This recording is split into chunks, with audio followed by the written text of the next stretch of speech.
Umat yang dikasihi Tuhan, selamat hari Minggu. Dalam kesempatan ibadah online pada hari ini, kita akan bersama-sama merayakan hari Pentakosta, yaitu hari turunnya Roh Kudus. Kiranya Roh Kudus yang telah dicurahkan untuk kita semua dapat mengobarkan hati kita, sehingga kita dapat tetap semangat dalam mengikuti ibadah-ibadah online. Walaupun untuk sementara waktu, ibadah yang kita lakukan tidak bisa seperti biasa dengan tatap muka secara langsung. Tetapi kiranya kita sebagai umat kepunyaan Allah tetap memiliki kerinduan untuk bersekutu dengan Tuhan bersama-sama dengan seluruh anggota keluarga di rumah kita masing-masing. Untuk rekan-rekan dari tim ibadah online GKI Muara Karang, kiranya tetap semangat. Roh Kudus yang akan senantiasa memperlengkapi kita dalam mempersiapkan ibadah-ibadah online melalui YouTube channel GKI Muara Karang. Kiranya pelayanan kita adalah yang terbaik, yang berkenan kepada Allah, dan hanya untuk hormat dan kemuliaan bagi nama Tuhan saja. Kiranya melalui ibadah online ini tetap ada perjumpaan antara Allah dengan umatnya, dan setiap umat Tuhan memperoleh berkat daripadanya. Umat Tuhan tetap semangat dalam menjalani hari-hari pemberian Tuhan. Kiranya Tuhan yang menolong kita semua.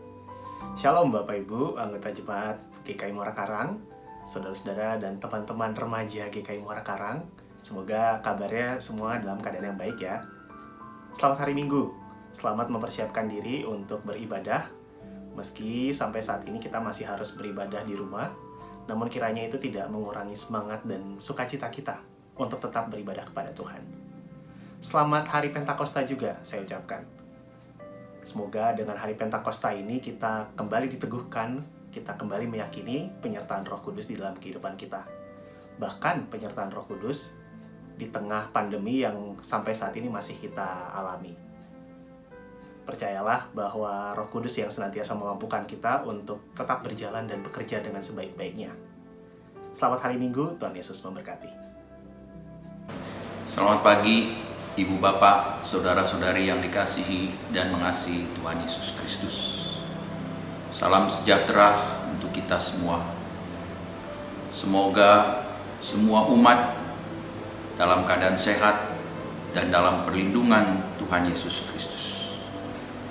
Tatkala saat suasana pandemi COVID-19 saat ini, Dia tetap menyertai kita semua melalui penderitaannya minggu-minggu Prapaskah, melalui kematiannya di Jumat Agung, dan kebangkitannya dalam Hari Raya Paskah yang kita ikuti baik melalui ibadah, renungan keluarga, dan doa syafaat, serta ibadah minggu online via live streaming maupun channel YouTube, juga 10 hari seri doa yang disiapkan oleh Pendeta Yael dan Pendeta Mulyadi serta tim ibadah GKI Muara Karang.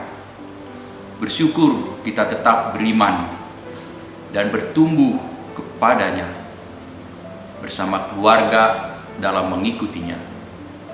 Umat GKI Muara Karang yang dikasihi, terakhir kali kita beribadah bersama, bertemu di gedung pada tanggal 15 Maret lalu, dalam minggu ke-11 di tahun 2020. Sekarang memasuki minggu ke-21. Sudah 10 minggu tidak berjumpa, tapi Jumat Agung, Paskah, serta kenaikan Tuhan Yesus Kristus ke surga telah kita rayakan dan lewati. Sekarang ini kita diingatkan setelah memasuki minggu Paskah ke-7. Tuhan kita mengirim roh penghibur, yaitu Roh Kudus yang terus menyertai kita semua. Mari kita menyiapkan syukur tahunan kepada Tuhan untuk Hari Raya Pentakosta. Dengan segala kekurangan dan keberadaan kita, agar kita dapat mewujudkan kerajaan Allah di muka bumi ini. melalui persembahan syukur tahunan dari umat sekalian. Sebelum saya akhiri, saya kutip pesan gembala dari Badan Kerja Majelis Sinode GKI yang berbunyi, "Selamat merayakan Pentakosta, mengalami tuntunan Allah melalui kuasa Roh Kudus yang menggerakkan dan memampukan kita semua menjalani tugas panggilannya di tengah kondisi saat ini. Kiranya Tuhan Yesus Kristus dan persekutuan Roh Kudus menyertai kita semua. Terima kasih."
Selamat hari Minggu, umat yang dikasihi Kristus.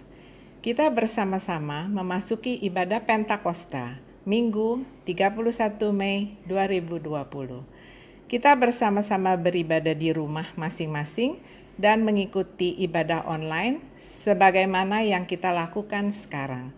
Saat ini, pelayan firman Tuhan dalam ibadah kita akan dilayani oleh Pendeta Yael. Mari kita awali ibadah kita dengan bersama-sama membaca Mazmur 104 ayat 24 sampai 35 secara berbalasan. Betapa banyak perbuatanmu ya Tuhan, sekaliannya Kau jadikan dengan kebijaksanaan, bumi penuh dengan ciptaanmu. Lihatlah laut itu, besar dan luas wilayahnya. Di situ bergerak, tidak terbilang banyaknya, binatang-binatang yang kecil dan besar. Di situ kapal-kapal berlayar, dan lewiatan yang telah Kau bentuk untuk bermain dengannya. Semuanya menantikan Engkau, supaya diberikan makanan pada waktunya. Apabila Engkau memberikan, mereka memungutnya. Apabila Engkau membuka tanganmu, mereka kenyang oleh kebaikan. Apabila Engkau menunjukkan wajahmu, mereka terkejut. Apabila Engkau mengambil roh mereka, mereka mati binasa dan kembali menjadi debu. Apabila Engkau mengirim roh-Mu, mereka tercipta, dan Engkau membaharui muka bumi. Biarlah kemuliaan Tuhan tetap untuk selama-lamanya. Biarlah Tuhan bersukacita karena perbuatan-perbuatannya. Dia yang memandang bumi sehingga bergentar, yang menyentuh gunung-gunung sehingga berasap. Aku hendak menyanyi bagi Tuhan selama aku hidup. Aku hendak bermazmur bagi Allahku selagi aku ada. Biarlah renunganku manis kedengaran kepadanya. Aku hendak bersukacita karena Tuhan. Biarlah habis orang-orang berdosa dari bumi, dan biarlah orang fasik tidak ada lagi. Pujilah Tuhan, hai jiwaku, Haleluya. Mari kita berdiri, kita bersama-sama menyanyikan NKB 106 bait 1 sampai 3. Hidup dalam sukacita.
Pertolongan kita ialah dari Allah, pencipta langit dan bumi, yang memelihara kasih setia untuk selama-lamanya.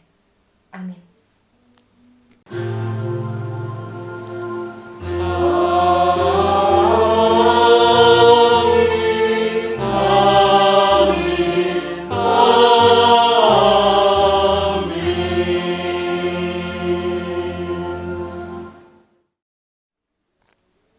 Damai Tuhan besertamu.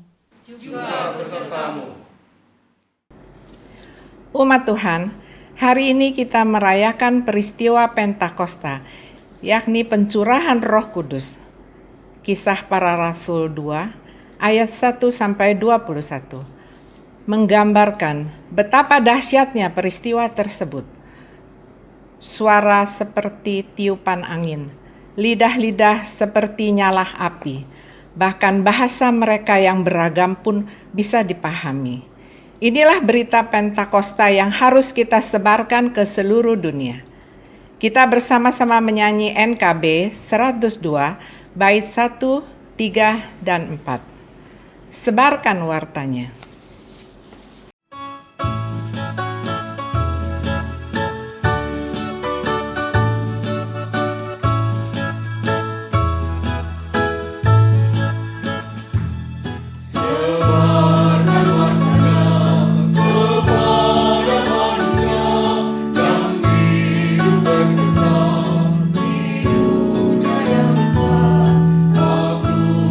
Segera berita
Umat Allah, mari kita bersama-sama datang ke hadirat Allah untuk mengaku dosa kita. Allah Sang Pemurah, kami sungguh bersyukur atas kasih agung-Mu. Allah telah mencurahkan Roh Kudus bagi kami, Roh yang menghidupkan persekutuan, Roh yang membuat kami saling mengikatkan diri antara yang satu dengan yang lainnya. Dalam panggilan untuk saling mengikatkan persekutuan, kami sering abai dan justru saling menjauhkan diri. Kami memilih untuk hidup menurut keinginan diri sendiri. Karena itu, ampunilah kami ya Allah. Kami mengaku dosa. Ampunilah kami ya Allah. Ampunilah kami. Ajarlah kami untuk semakin menyatakan kasih agung-Mu dalam ikatan Roh Allah. Kami berdoa dalam syukur dan dalam pengakuan dosa kami. Amin. Umat Tuhan, mari kita menyanyikan KJ 27, bait 1, 2, dan 5. Meski tak layak diriku.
Simaklah firman Tuhan dari Kisah Para Rasul 2 ayat 17 sampai 18. Akan terjadi pada hari-hari terakhir, demikianlah firman Allah, bahwa aku akan mencurahkan Rohku ke atas semua manusia. Maka anak-anakmu laki-laki dan perempuan akan bernubuat, dan teruna-terunamu akan mendapat penglihatan-penglihatan, dan orang-orangmu yang tua akan mendapat mimpi. Juga ke atas hamba-hambaku laki-laki dan perempuan akan kucurahkan Rohku pada hari-hari itu, dan mereka akan bernubuat. Demikianlah berita anugerah dari Tuhan. Syukur kepada Allah. Sambutlah salam damai. Damai Tuhan besertamu. Damai Tuhan besertamu juga. Mari kita mengangkat pujian dari Kidung Jemaat 237, baitnya yang pertama sampai ketiga.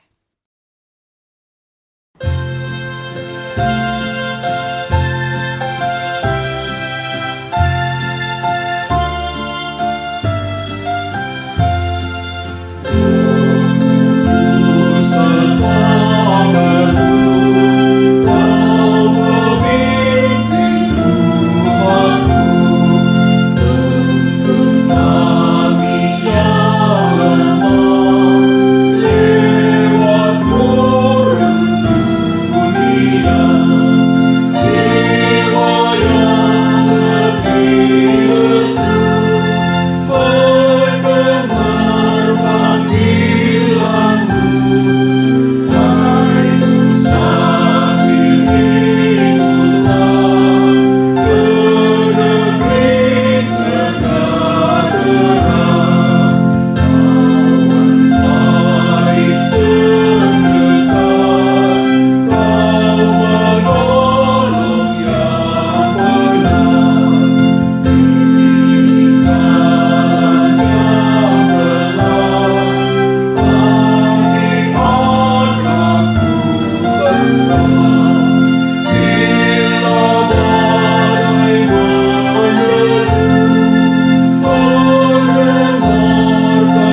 Bapak Ibu sekalian, kita akan memasuki pembelajaran firman Tuhan bersama.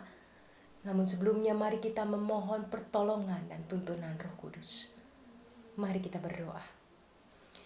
Tuhan kami yang baik, Tuhan yang senantiasa hadir dalam kehidupan kami, menolong kami untuk melihat betapa Engkau baik, betapa Engkau sungguh menjadi Allah yang memelihara dengan setia. Hari ini kami datang Tuhan ke hadirat-Mu, memohon pertolongan-Mu. Karena kami tahu tanpa Roh Kudus-Mu kami tidak akan mampu mengerti dan tidak akan mampu menjadi pelaku-pelaku firman-Mu dalam hidup kami. Kami akan menjadi orang-orang dan anak-anak dunia yang memilih untuk mengikuti apa kata kami dan apa kata dunia, dan bukan apa kata Engkau sebagai Allah dan Juru Selamat kami. Maka Tuhan, kiranya Engkau memberikan kepada kami Roh-Mu itu, menolong kami untuk menyadari bahwa Roh-Mu itu hadir saat ini di dalam diri kami, menolong kami untuk mampu menjadi anak-anak Tuhan yang sejati. Dan biarlah Roh-Mu itu sendiri yang berbicara kepada kami pribadi lepas pribadi. Karena kami tahu Tuhan, bahwa kami lemah. Ada kalanya kami salah mengerti, ada kalanya kami tidak mengerti. Maka biarlah Roh-Mu yang kudus itulah yang menuntun kami, yang berbicara dengan lembut di dalam hati kami, menolong kami untuk memahami kehendak-Mu lebih lagi.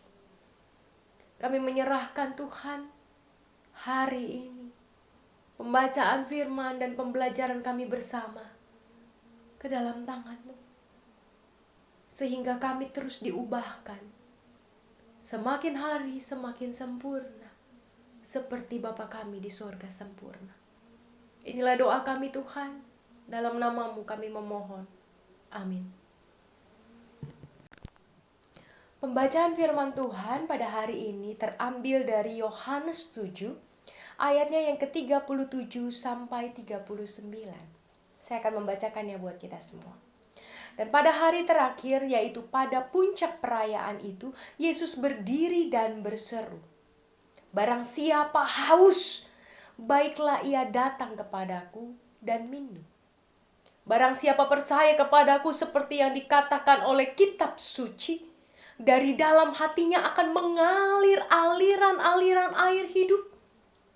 Yang dimaksudnya adalah roh yang akan diterima oleh mereka yang percaya kepadanya. Sebab roh itu belum datang karena Yesus belum dimuliakan. Sedemikian jauh pembacaan firman Tuhan. Berbahagialah kita yang membaca, merenungkan, melakukan firman Tuhan hari demi hari. Haleluya. Selamat pagi Bapak Ibu sekalian, selamat hari Minggu, dan selamat merayakan Hari Raya Pentakosta. Hari Raya Pentakosta ini biarlah tidak menjadi hari raya yang sekedar kita rayakan tahunan, tapi Hari Raya Pentakosta menjadi pengingat setiap hari bahwa Allah kita adalah Allah yang beserta dengan kita.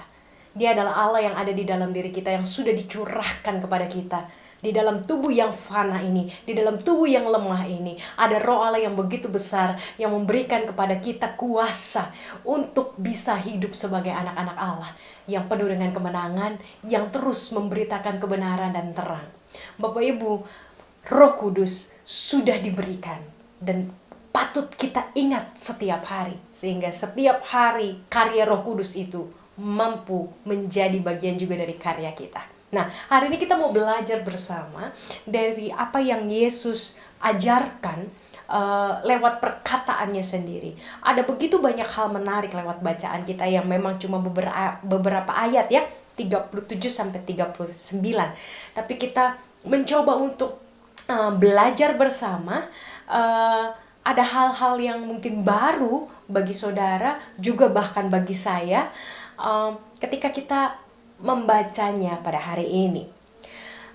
Yohanes 7 ayat 37-39 tidak bisa dibaca hanya ayat ini saja, hanya 3 ayat ini saja, tapi harus dibaca sejak ayat 1, karena ini bicara soal sebuah perayaan besar-besaran dan perayaan yang paling disukai oleh masyarakat Yahudi saat itu, menjadi perayaan panen yang sangat besar sebagai pengucapan syukur gitu ya, atas pemeliharaan Tuhan. Nah, pada saat itu orang itu harus tinggal di dalam pondok-pondok daun sambil mengingat bagaimana Tuhan memelihara mereka ketika mereka berada di dalam pengembaraan. Dan mereka melakukan pesta, dirayakan selama 7 hari.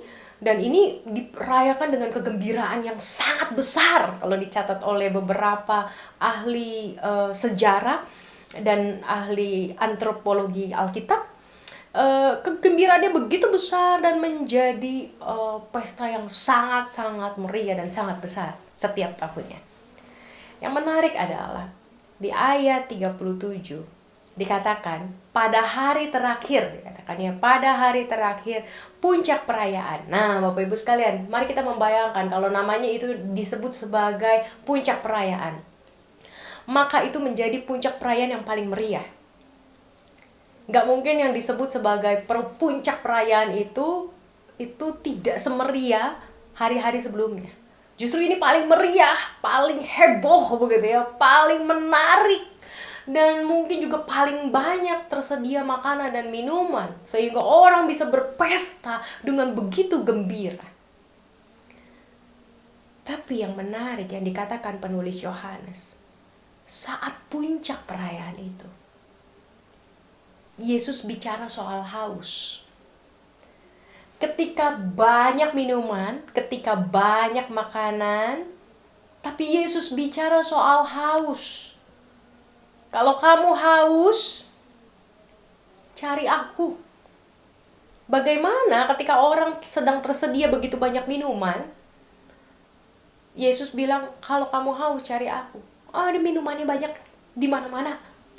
Minumannya mungkin segala macam ada. Gitu ya. Kalau kita membayangkan pesta pada saat ini, entah itu pesta pernikahan, entah itu pesta pengucapan syukur rumah, ulang tahun, mungkin di dalam satu event itu tersedia berbagai macam minuman.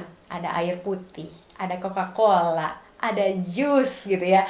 Bahkan mungkin juga ada es krim, ada es serut, ada macam-macam, berbagai macam jenis minuman.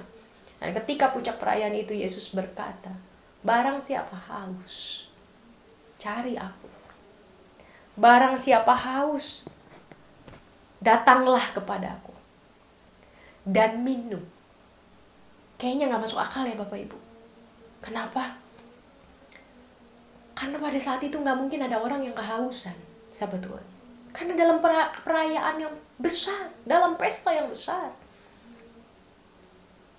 Dan yang menariknya adalah dalam bahasa Indonesia kita menemukan kata berdiri dan berseru. Yesus berdiri dan berseru.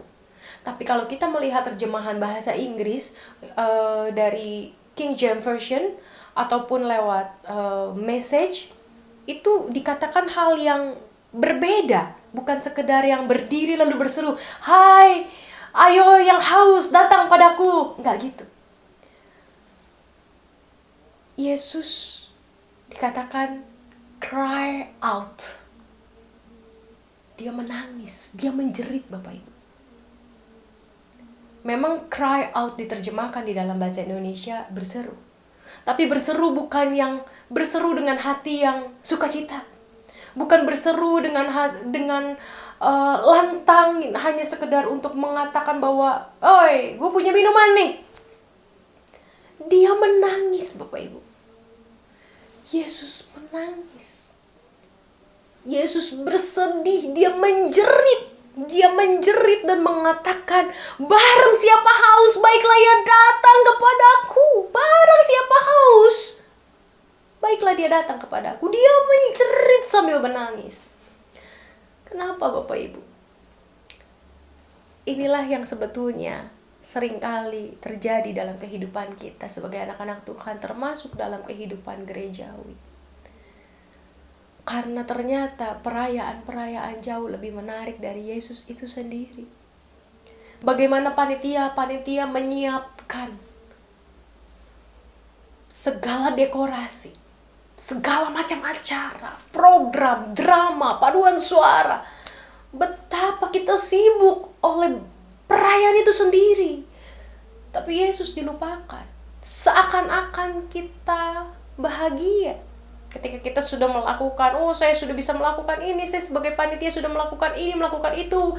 Hebat ya, kita sudah berhasil kepanitiaan ini membuat acara yang sukses. Tapi di tengah kegembiraan kita, jangan-jangan Yesus sedang menangis. Di tengah kegembiraan kita, jangan-jangan Yesus sedang bersedih. Karena dia tahu hati kita hanya tertuju pada program, pada perayaan itu sendiri. Bukan pada dia, sang sumber hidup. Disitulah Yesus menangis. Karena dia tahu sebetulnya kita ini sedang kehausan, tapi tidak sadar bahwa kita haus. Bahwa kita ini sebenarnya sedang merana, di dalam ini sebenarnya hancur gitu. Orang yang kehausan, dia dehidrasi. Dia seringkali banyak orang dehidrasi tidak sadar dia dehidrasi. Sampai penyakit-penyakit muncul. Tuhan tahu betapa dehidrasinya hati kita. Dia tahu, tapi kita gak sadar. Karena itulah keadaan dunia. Itu yang ditawarkan oleh dunia. Dunia menawarkan berbagai macam bentuk perayaan.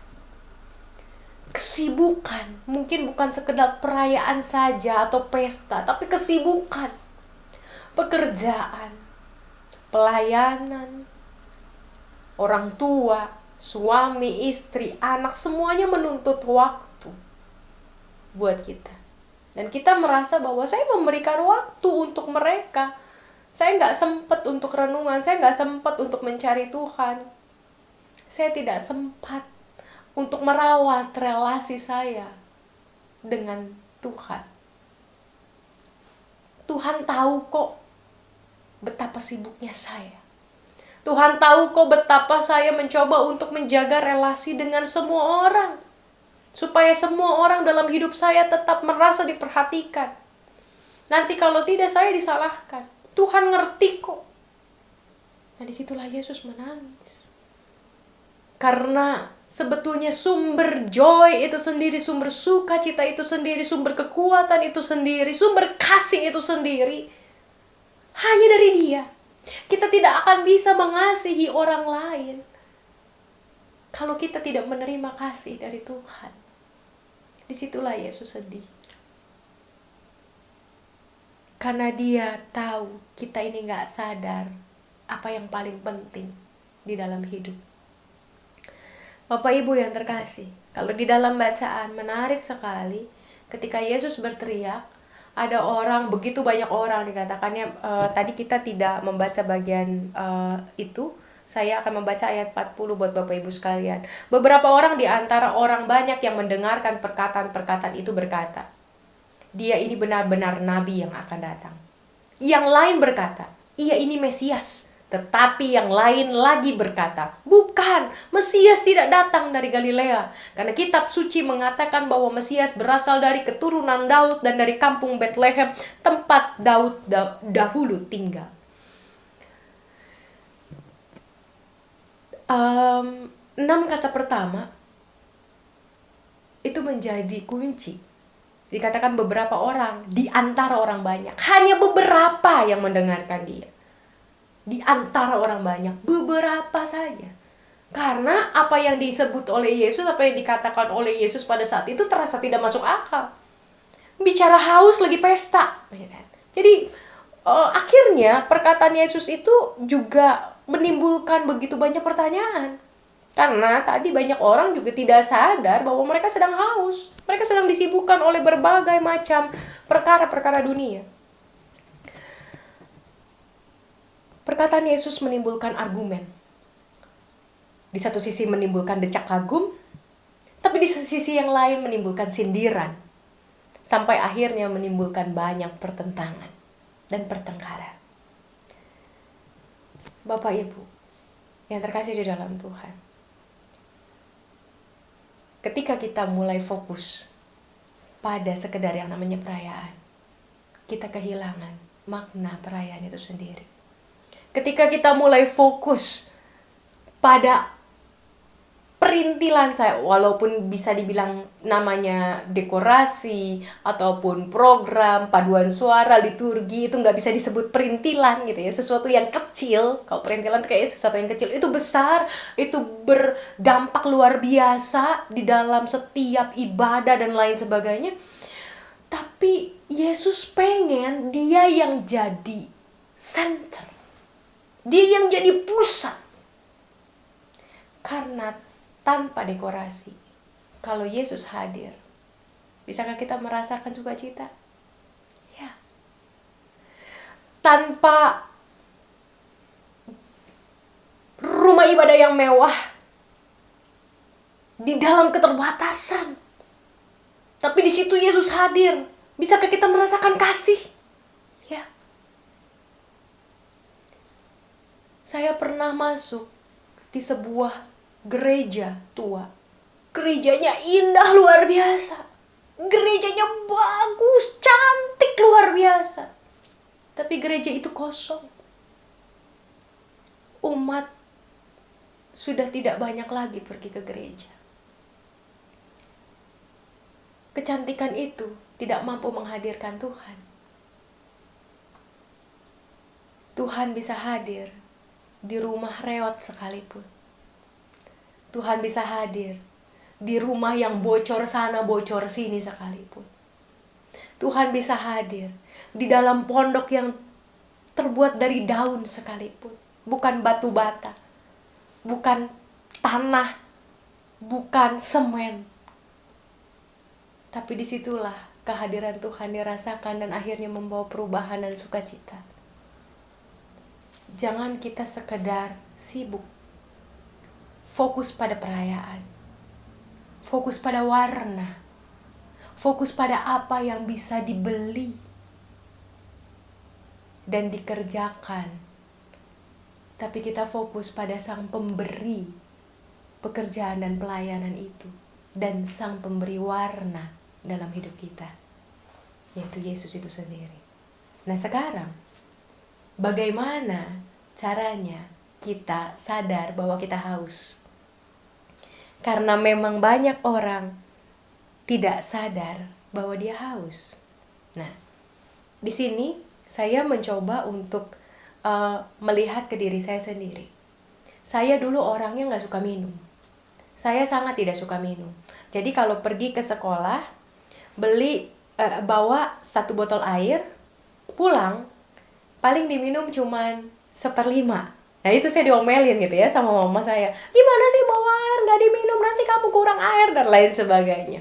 Dulu orang gak merasa haus kok. Nah, tidak merasa haus. Saya ingat sekali jawaban itu sama mama saya. Saya bilang bahwa saya tidak merasa haus, jadi saya minum. Tapi apakah tubuh saya sebetulnya tidak merasa haus? Enggak Bapak Ibu. Saya berangkat sekolah itu jam 6:30. Kadang-kadang jam 6 saya sudah berangkat.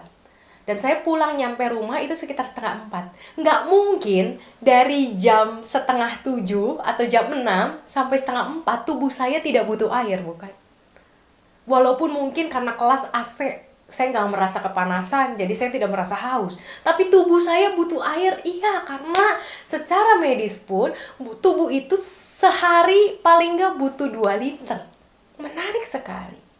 Banyak orang merasa tidak haus, akhirnya mereka tidak minum.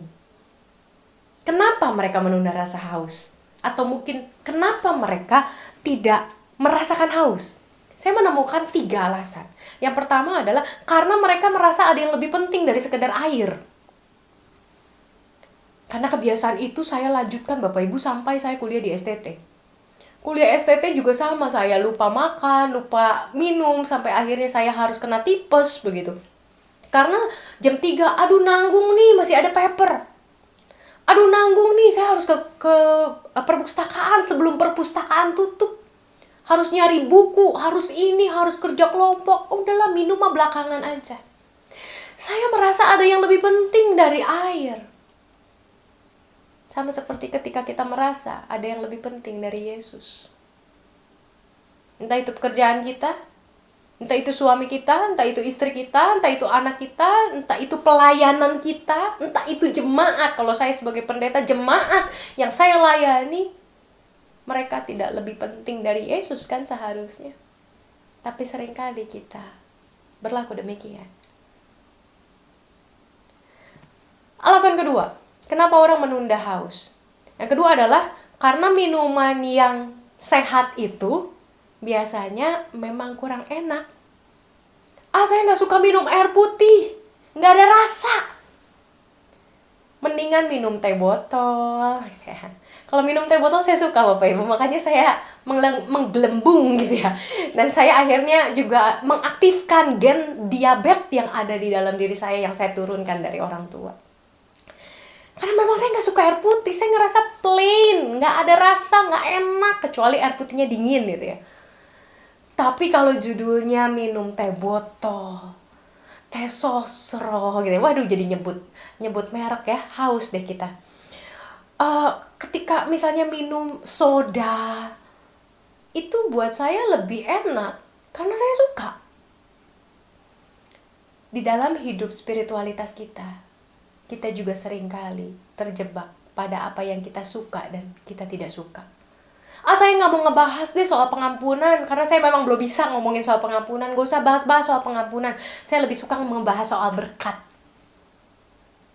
Jadi ketika ada pendeta yang berkhotbah soal pengampunan, pendetanya jelek khotbahnya. Tapi ketika ada pendeta yang bicara soal berkat, soal uang, soal bagaimana Tuhan mengasihi, suka, bagus nih pendetanya. Bapak Ibu, bukankah kita suka terjebak begitu? Saya juga dulu terjebak. Saya ketika seorang pendeta berkhotbah dan saya merasa tersinggung oleh khotbah itu.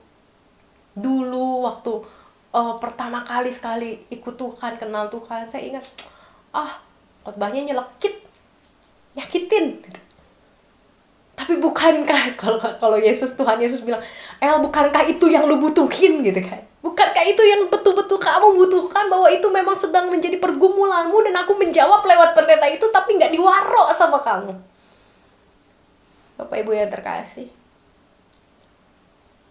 yang sehat itu seringkali gak enak, yang baik itu seringkali tidak sedap. Tapi disitulah kita harus memilih. Jangan kita memilih sekedar minuman manis, sirup, minuman kemasan, soda, ketimbang air putih. Sama seperti Tuhan mau kita memilih Dia sebagai air hidup itu, ketimbang air-air yang lain. Karena air yang lain mungkin menghilangkan rasa haus, tapi bisa membawa hal yang buruk dalam hidup kita. Soda bisa menghilangkan rasa haus, bisa. Teh kemasan bisa menghilangkan rasa haus, bisa. Seger banget bahkan. Di iklannya aja berbukalah dengan yang manis. Tapi Bapak Ibu sekalian, bila setiap hari kita memilih meminum mereka ketimbang air hidup, air putih yang sehat dan baik itu, maka tidak berapa lama berbagai macam penyakit akan datang di dalam tubuh kita. Banyak orang juga menunda haus karena alasan yang ketiga. Karena dia lebih suka mengalihkan rasa haus itu ke yang lain, yaitu makan. Tubuh saya sebetulnya haus, tapi saya merasa lapar. Dokter-dokter ahli mengatakan, kamu harus lebih banyak minum. Karena sebetulnya sinyal yang diberikan oleh tubuh itu adalah sinyal haus, tapi kamu pakai buat makan. Akhirnya kamu menjadi besar. Saya sadar Bapak Ibu sekalian, saya mencoba untuk mengalihkan rasa haus saya. dengan makan. Karena saya nggak suka air putih. Saya lebih suka makan. Akhirnya lebih nggak sehat lagi. Lebih buruk lagi kondisi kesehatan saya dan organ-organ tubuh saya. Pankreas saya, liver saya, kacau saat itu. Kita memenuhi kebutuhan dengan cara yang salah. Sama seperti ketika misalnya kita mulai sedih. Ketika kita mulai sedih, kita cari orang. Apakah orang itu bisa mengurangi kesedihan kita? Bisa. Tapi apakah kalau kita mencari Tuhan, kesedihan itu bisa juga hilang? Bisa. Gejalanya sedih. Tapi cara kita mengobati kesedihan bisa salah. Bisa kita hanya sekedar mencari manusia, tapi kita juga bisa sebetulnya memilih cari Tuhan. Tapi lebih banyak kita carinya mana? Manusia. Kita akan mencari orang untuk kita bersandar, untuk kita nangis di pelukannya. Karena Tuhan gak bisa dipeluk. Karena kita merasa Tuhan tidak mendengar ketika kita menangis. Kita mencari yang salah. Itu 3 alasan kenapa kita seringkali tidak mencari Tuhan sebagai sumber air hidup. Akhirnya di dalam makin kering kerontang. Di luar sepertinya baik-baik saja. Dan disitulah yang membuat Tuhan sedih. Tuhan sedih, Bapak Ibu sekalian. Tuhan sedih ketika kita kering kerontang di dalamnya. Karena Tuhan tidak mau kita mengalami itu. Yang harus dilakukan supaya kita bisa memenuhi kehausan itu dengan cara yang tepat. Yang pertama adalah kita harus memiliki kerendahan hati, mengakui bahwa kita haus dan kita butuh air hidup itu. Kita haus sebetulnya, butuh pengakuan, bukan pengalihan, butuh pengakuan, bukan mencari alternatif yang lain untuk memenuhi kebutuhan itu. Karena nggak mungkin kita nggak haus. Nggak mungkin kita itu nggak haus kalau kita nggak minum air hidup itu. Nggak mungkin kita itu nggak merasa haus. Tubuh kita, spirit kita, roh kita butuh. Tapi kita yang suka lupa bahwa ada kebutuhan itu. Milikilah kerendahan hati untuk berkata sama Tuhan, Tuhan, saya butuh Engkau lebih dari apapun. Saya butuh Engkau lebih dari siapapun. Saya butuh Engkau lebih dari kondisi-kondisi dunia yang saya harapkan dan saya impikan. Saya butuh Engkau. Karena Kaulah sumber segala sesuatu bagi saya. Yang kedua, Tuhan mau kita percaya. Percayalah. Di dalam bacaan kita tadi dengan jelas Yesus mengatakan, barang siapa percaya kepadaku, barang siapa percaya kepadaku, bukan barang siapa melayaniku, bukan barang siapa jadi pendeta, bukan barang siapa jadi penatua, bukan barang siapa yang rajin ibadah, bukan barang siapa yang dengan setia setiap hari membaca renungan, berdoa, bukan mereka. Bukan dengan cara itu. Yesus katakan, barang siapa percaya. Di dalam bahasa Yunani, kata percaya menggunakan kata pistos. Pistos itu artinya bukan sekedar percaya. Pistos itu artinya taat dan setia. Ada 2 aktivitas positif yang harus dilakukan ketika kita percaya. Ketika kita percaya sama Tuhan, taatnya sama Tuhan tiap hari lewat hal kecil. Nggak bisa, kita cuma taat pada hal besar. Dan ketika ada konsekuensi besar menanti, maka baru kita taat. Itu bukan taat, Bapak Ibu. Taat dimulai dari hal-hal yang sangat kecil, hal-hal yang sangat sederhana. Dan setia. Mau ada orang, mau gak ada orang. Mau kita lagi di rumah, mau kita lagi di gereja. Mau kita lagi PSBB, mau kita nanti dalam keadaan new normal. Mau kita ada di depan sesama kita, mau kita ada di belakang sesama kita. Setia.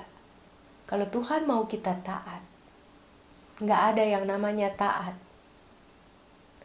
kalau dikondisikan. Kalau kita hanya taat dalam kondisi-kondisi tertentu, itu bukan taat.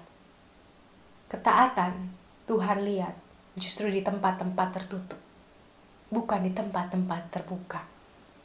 Tuhan mau kita percaya, yaitu taat dan setia akan perintah dan kehendaknya.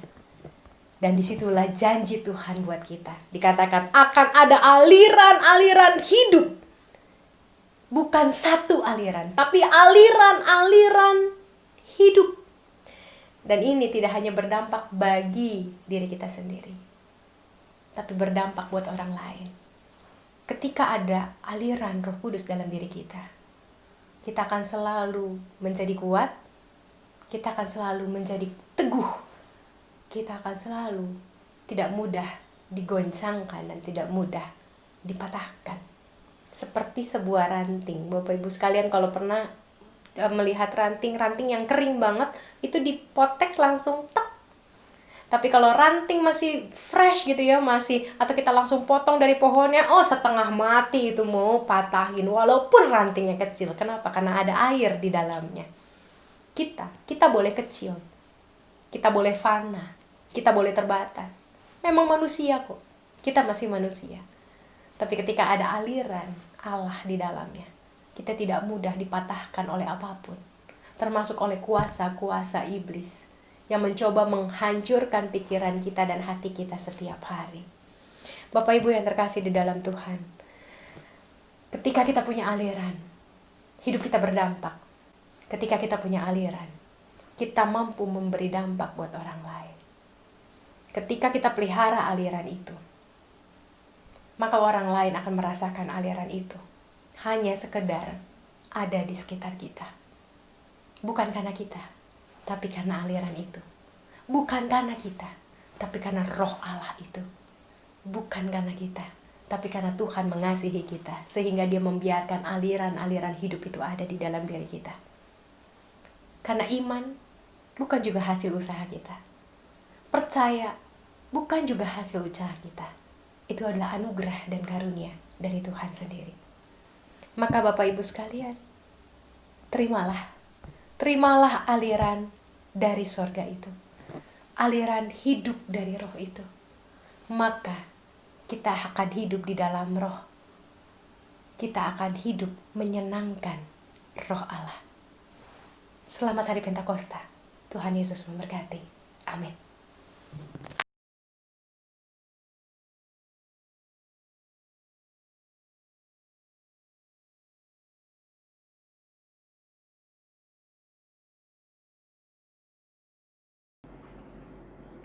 Umat Tuhan, mari berdiri. Bersama gereja di segala abad dan tempat, marilah kita bersama-sama mengucapkan pengakuan iman rasuli.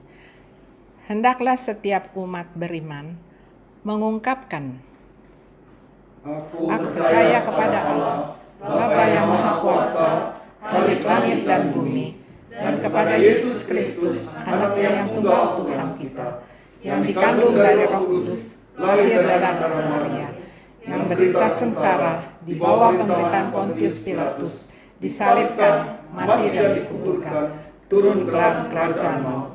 Pada hari yang ketiga, bangkit pula dari orang mati, naik ke surga, duduk di sebelah kanan Allah, Bapa yang Maha Kuasa, dan dari sana Ia akan datang untuk menghakimi orang yang hidup dan yang mati. Aku percaya kepada Roh Kudus, gereja yang kudus dan persekutuan orang kudus, pengampunan dosa, kebangkitan orang mati, dan hidup yang kekal. Amin. Umat, dipersilakan duduk. Umat Tuhan, dengan penuh sukacita, mari kita bawa persembahan syukur tahunan kepada Allah.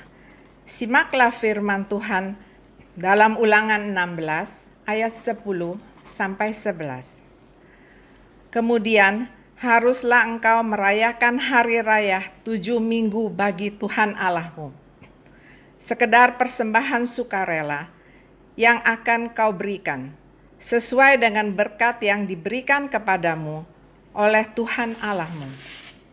Haruslah engkau bersukaria di hadapan Tuhan Allahmu, engkau dan anakmu laki-laki, serta anakmu perempuan, hambamu laki-laki dan hambamu perempuan, dan orang Lewi yang di dalam tempatmu, dan orang asing, anak yatim dan janda, yang di tengah-tengahmu, di tempat yang akan dipilih Tuhan Allahmu, untuk membuat namanya diam di sana.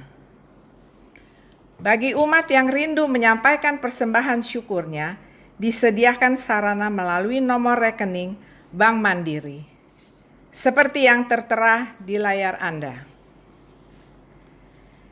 Kita bawa persembahan syukur kita dengan menyanyikan Kidung Jemaat 235, bait 1, 4, dan 6. Ku dengar berkat-Mu turun.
Umat Tuhan yang terkasih, mari kita bersama-sama mengangkat doa syafaat kita, doa syukur kita kepada Tuhan atas setiap pemeliharaan Dia. Dan biarlah doa ini bukan hanya menjadi doa yang kita lakukan ketika ibadah ini berlangsung, tapi menjadi doa setiap hari kita lewat kata, karya, perbuatan, dan pelayanan kita di tengah masyarakat, di tengah keluarga, di tengah gereja Tuhan. Mari kita angkat doa kita bersama-sama. Tuhan Allah kami yang baik, kami mengucap syukur untuk perjalanan iman yang Tuhan anugerahkan dalam kehidupan kami. Kami mengucap syukur untuk setiap pertolongan Tuhan sampai saat ini, di tengah masa-masa sulit ini, di tengah masa-masa yang penuh dengan tantangan, pergumulan, Tuhan tetap ada.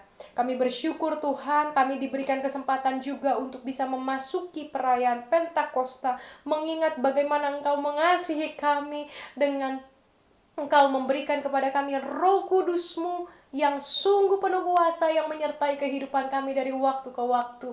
Karena Engkau begitu mengasihi kami, karena Engkau mau bergumul dan berjuang bersama dengan kami. Hari ini kami juga berdoa Tuhan untuk persembahan syukur tahunan yang bisa kami lakukan Tuhan. Kami bersyukur untuk setiap berkat Tuhan.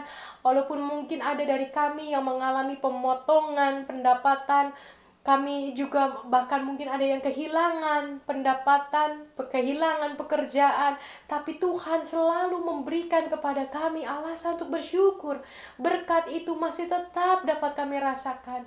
Tuhan, kami sungguh-sungguh mengucap syukur Tuhan. Dan biarlah setiap persembahan yang bisa kami berikan kepadamu ini menjadi berkat bagi siapapun di mana kami melayani sebagai gereja Tuhan. Dan bagaimana gerejamu juga dapat menggunakan setiap persembahan ini dengan hikmat-Mu, dengan bijak-Mu, dengan kuat kuasa-Mu, sehingga tidak ada satupun yang menyalahgunakan persembahan yang kami berikan kepadamu ini.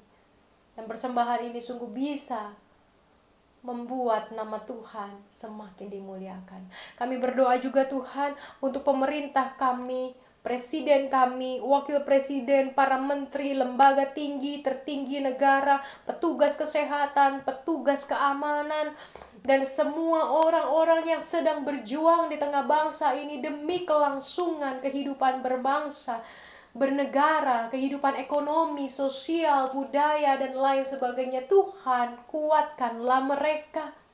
Berikan hikmat-Mu Tuhan.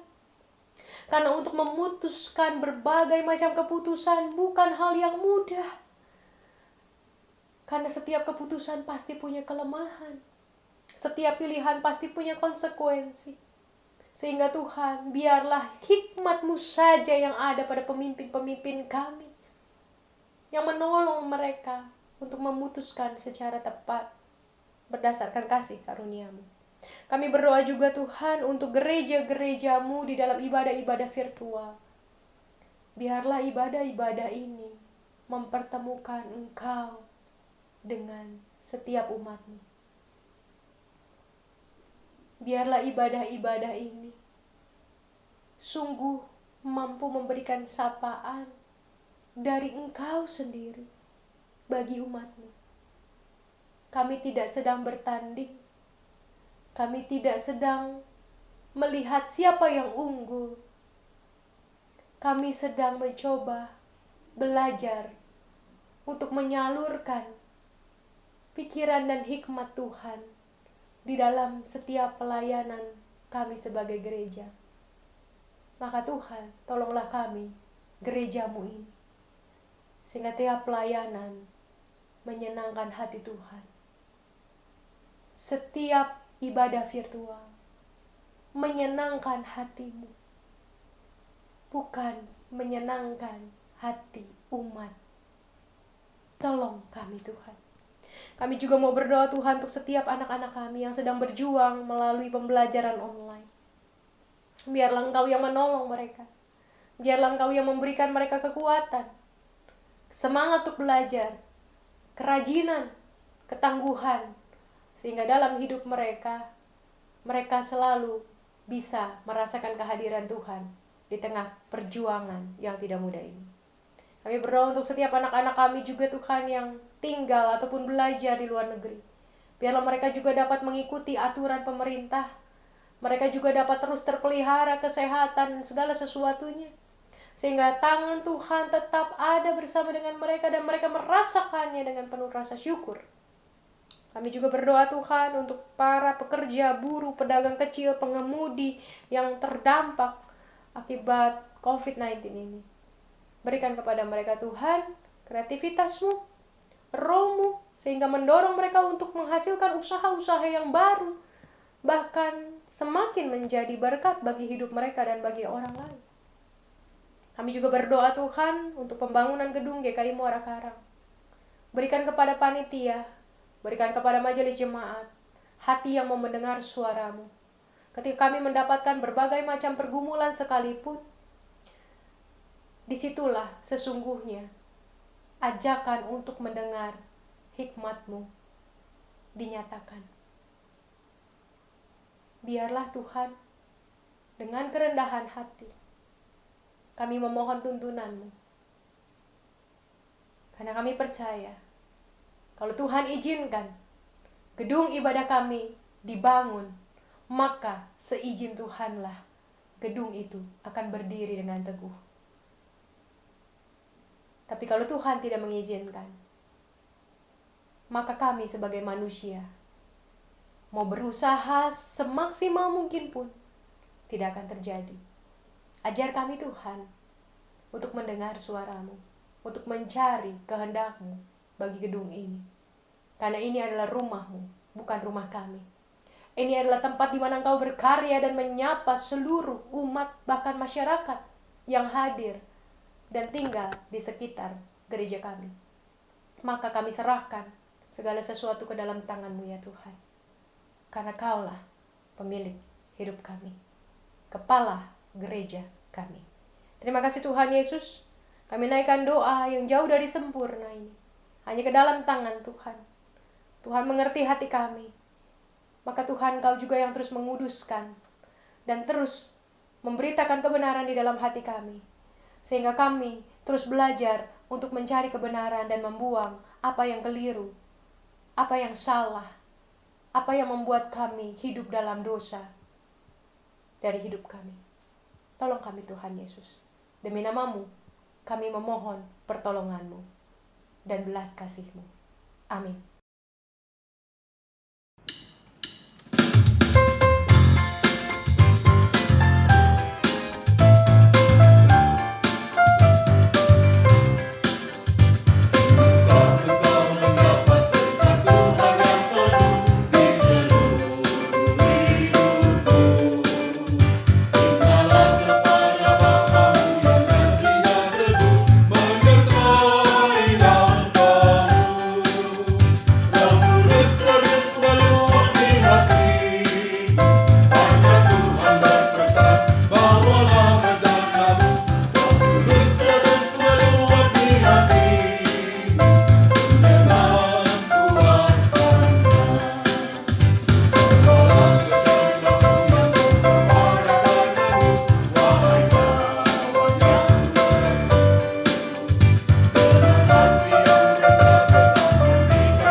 Mari umat Tuhan, sebentar lagi kita akan mengakhiri rangkaian ibadah virtual pada hari ini. Ingatlah bahwa hidup kita sudah dikaruniai Roh Kudus. Sudah dikaruniai iman. Maka gunakanlah itu semua. Percayalah kepadanya. Taat dan setialah di dalam setiap laku dan kata kita, untuk terus memuliakan namanya. Karena hanya Dialah yang pantas dimuliakan, bukan kita. Itu semua hanya bisa kita lakukan bila kita mengarahkan hati kita kepada Tuhan. Jadi arahkanlah hatimu kepada Tuhan. Kami mengarahkan hati kami kepada Tuhan. Jadilah saksi Kristus. Syukur kepada Allah. Terpujilah Tuhan. Kini dan selamanya. Marilah sekarang kita menyambut berkat Tuhan. Tuhan memberkati engkau dan melindungi engkau. Tuhan menyinari engkau dengan wajah-Nya dan memberi engkau kasih karunia. Tuhan menghadapkan wajah-Nya kepadamu dan memberi engkau damai sejahtera. Amin.